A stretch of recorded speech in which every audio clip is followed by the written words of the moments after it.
My good friend Nino Colavecchio, member of the Parti Québécois, former PQ candidate, political strategist, college professor, Montreal radio talk show host. Can't hold a job, this man. How are you, Nino? I'm fine, Roy. You are one of the most accomplished people I know. You really are. Well, my bucket list is pretty full. I'm crossing off a lot of things there, which is not a good sign. No, you want. Let's not even go there. Getting closer to the end of that bucket. Anyways, move. Look, I said to somebody, I may be in the fourth quarter, but as long as I'm not in the last 2 minutes, things are all right. There you go. And God knows how long it takes for the last 2 minutes forever, to play out in hope. American football. So yeah, forever, I hope. Hey, so look, Thursday was the Le Débat en Français on TVA. So how did it go? What's your assessment of how each individual did? And was the pressure really on Trudeau more than on the others? Yes, I think the pressure was on Trudeau because, first of all, the debate started off, as many expected, on the issue of should there have been an election in the first place. And the election is just as useless in Quebec as in the rest of Canada. So there was a very good debate on that issue. And I think that's where Trudeau took the worst of it. Blanchet for the Bloc Québécois was excellent, as was expected. People in Canada have noticed that he's also excellent in English, even though you may not agree with his points of view. But he's an excellent debater, and he really took the whole debate. But surprisingly, I found O'Toole, I was surprised at how well he speaks French, first of all. I didn't expect that, having been used to years of conservatives that, barely can get a sentence out. He was actually quite good. And I was also surprised at how open he was to Quebec's requests over the years of not having the federal government get involved in our affairs or getting involved in jurisdictions that are provincial. And he, on more than one occasion, stated clearly that he would not interfere with jurisdictions that are Quebec jurisdictions. So that helped him out a lot, I think. I think he did very well. And unfortunately for Mr. Singh, he looked like he was just there for the ride. Yeah, I know. I had somebody else tell me, a friend in Quebec called me and said I was really surprised at O'Toole because he came out of this looking far better than I anticipated. And I said, well, what's it going to translate to as far as potential support for the Conservative Party is concerned in what should be, federally anyway, the Liberal stronghold? What do you say to that question? Well, what I think, there are some fundamental issues with Mr. O'Toole that Quebecers will have a problem with. First of all, is refusal to drop this support of the oil industry and everything else related to it, being pipelines and the like. That doesn't go over very well in Quebec. For the rest of it, I'll tell you, I was, oddly enough, I know you're recording this, it'll come back to haunt me, but oddly enough, I listened to Mr. O'Toole, and I can argue with him over 80 to 90% of what he says, particularly when he says it's not my business to tell Quebec how to spend their money. So that's very interesting. So his point, I think he's tweaked his position on Quebec very well, and I think he's going to improve his position in Quebec. Will that be enough? I don't think so. I think that the Liberals have seats that they cannot possibly lose. The ones that they are holding right now, they're already probably at a bare minimum. The Bloc can gain a few seats. The situation, like I said, if there was a position on the ballot where people could vote and say leave everything the way it is, that's probably the way it would go over in Quebec. Okay, now you've heard me say this before. You heard me say it in a radio station where we both worked. I've said, never say to me today what you don't want me to play back for you tomorrow. Nino, stand by. Here you are. I listened to Mr. O'Toole, and I can argue with him over 80 to 90% of what he says. It's true. Never say to me today. That's great. I'll remember that. Hey, what are the issues in the province of Quebec? What is really driving the election campaign that nobody wanted? What are the issues in Quebec? Well, listen, the issue the obvious issue, and it is the issue, is this whole pandemic. How do we end it? How do we get out of it? How do we move on from it? I think everybody, and everybody that I know, and everybody in Quebec is, like in the rest of Canada, is had it with this issue, right? So we're fortunate that it appears that our provincial government is handling this extremely well, and so yes, there are some that think that the Liberals could have done a better job, and it doesn't seem that Mr. Trudeau has won the hearts of Quebecers with the way he handled the pandemic, even though some may say he didn't do such a bad job. So the issue here really right now is the pandemic. How do we get out of it? How do we move on from it, right? The other issue that is always there, and that is why I believe Mr. O'Toole did the right thing, is, Pierre, you see, look at this, lapsus linguae. I was going to say Pierre Trudeau, but the policy is the same. Justin Trudeau's view of creating a stronger federal government that is, what is national policies and, telling provinces how to spend their money doesn't work in any of Canada, and particularly not in Quebec. So, are we segueing here a little bit toward the relevance of sovereignty in the federal election in Quebec? Is this what you're doing?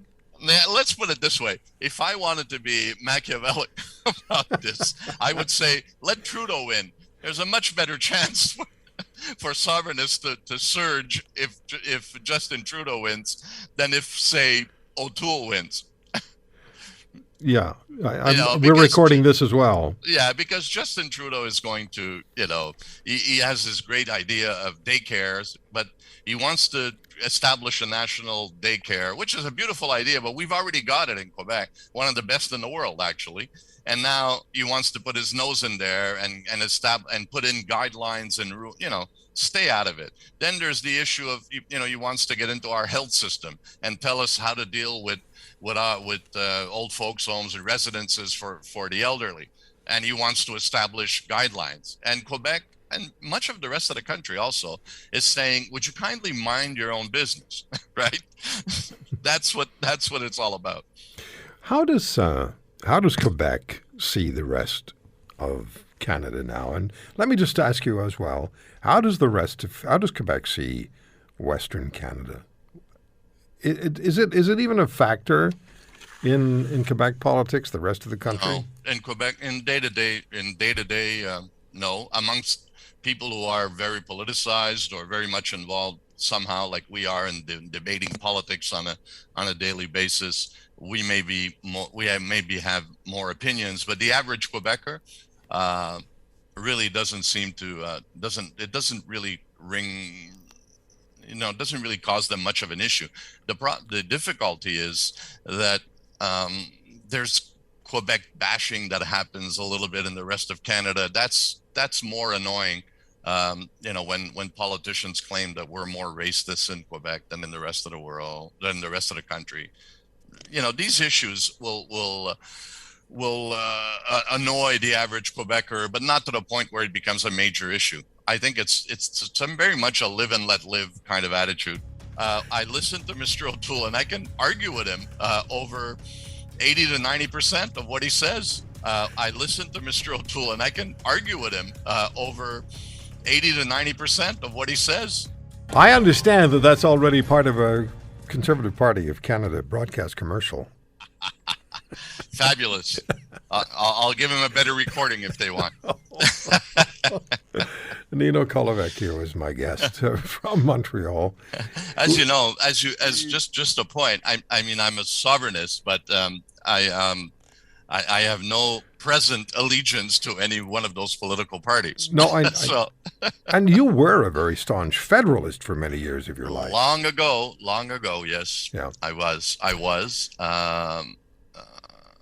And yeah, it's one of those things. The evolution of intellectual thought. What do you think the outcome in Quebec is going to be as far as the seat distribution is concerned? Will the Bloc get enough seats that they can really claim to represent Quebec? Well, they have them now. No, And but they I'm will, talking about yeah. after September 20th. Oh no, there's a core number of seats that the Bloc cannot take away from the Liberals. Most of those being on the island of Montreal.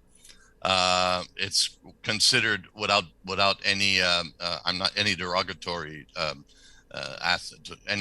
derogatory aspect of what I'm about to say, but it's considered the ethnic vote in Montreal, and it is liberal, 100% or very close to it. Okay, so there are some seats that they cannot take away. There are seats, however, that belong to the NDP on the that are still from the old orange wave of the Jack Layton created. There are some seats that are still hanging on to the NDP that are in play that the Bloc could take. And as far as like around Montreal, the northern and the North Shore and the South Shore, they're almost 100% Bloc.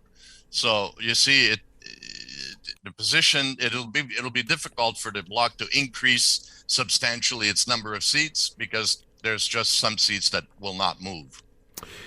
Is there opportunity for the Liberals to lose some seats? I mean, could Trudeau make enough mistakes in the next 2 weeks to cause himself and his party some significant problems? And conversely, is there opportunity for O'Toole or Singh to create the kind of dynamic where they would gain from such a development? I think that it would be difficult. Honestly, I think the NDP is on its last leg here in Quebec as we speak. There's not much left of that orange wave. There's not much room for the Liberals to grow. They could lose a couple of seats, but it will not be major. And the Conservatives just, the strength of their candidates is just not there for them to think that they will have a surge in the last few weeks. So no, I'm expecting things to look an awful lot like they did at the end of the last election. And you say that the main issue for Quebecers is the pandemic, yes? Well, right now, I think that is the major preoccupation with every Quebecer. That's probably with every Canadian. How do we get out of this, and how do we move on? Which government is going to provide us with a proper plan to get us out of this? I'm always impressed, by the way, with these great. One thing, as long as I've been involved in politics, I've always asked myself, how can you promise a specific number of jobs? This really amazes me. One person says, we will create 100,000 new jobs, 1 million new jobs. That's right. Yes. 700,000. Very interesting. This is about the same thing as those trees that were supposed to be planted. Remember those? I do. How many millions of trees were they supposed to plant? Yeah. Yeah, they haven't planted those either, right? No, they haven't. It's one of those things. Let's throw a number during election. That's right. An election. Let's say, and Robert Bourassa in Quebec was famous for his 1 million d'emplois. 1 million jobs. Wow. Great. Never did it. That I interviewed him the week after the 1995 referendum on the shore of the Pacific Ocean in San Diego. Talk about surreal. Wow. Hey, what about this, the issue? Because it's one of great contention, certainly with my listeners, and I've caught a lot of Hades over some of the things I've said. And I'm not riding people. I'm just giving my points of view and do what you want with your life. But what about this issue of COVID or at least vaccination passports? How's that going over in Quebec? That's like the great can of worms. There are people who are camped in their position to not get vaccinated, and that will not change.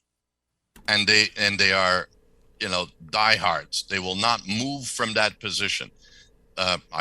I can tell you that I don't understand it, but that is what it is. And that represents perhaps maybe a 10-12% of the population, but I don't think there's anything governments can do other than force people, lock them up in the Olympic Stadium until they get vaccinated. There's not much you can do that will move that. And some people say it's an issue of their own control of their own body or whatever that may be. I think it's a selfish position, but then again, that's my point of view. I've had my 2 vaccines. I'm very happy I did, but I don't think it's such a position that is so strong for those who are against it at this point, the small percentage that is left, that it's not going to change. On the other hand, Don't say that. Don't say on the other hand. Come on. On the other hand, no? Okay. No. That's like the one-armed economist, right? So, mon ami, c'est toujours un plaisir. Merci. If you want to hear more, subscribe to The Roy Green Show on Apple Podcasts, Google Podcasts, Spotify, Stitcher, or wherever you find your favorites. And if you like what you hear, leave us a review and tell a friend. I'm Roy Green. Have a great weekend.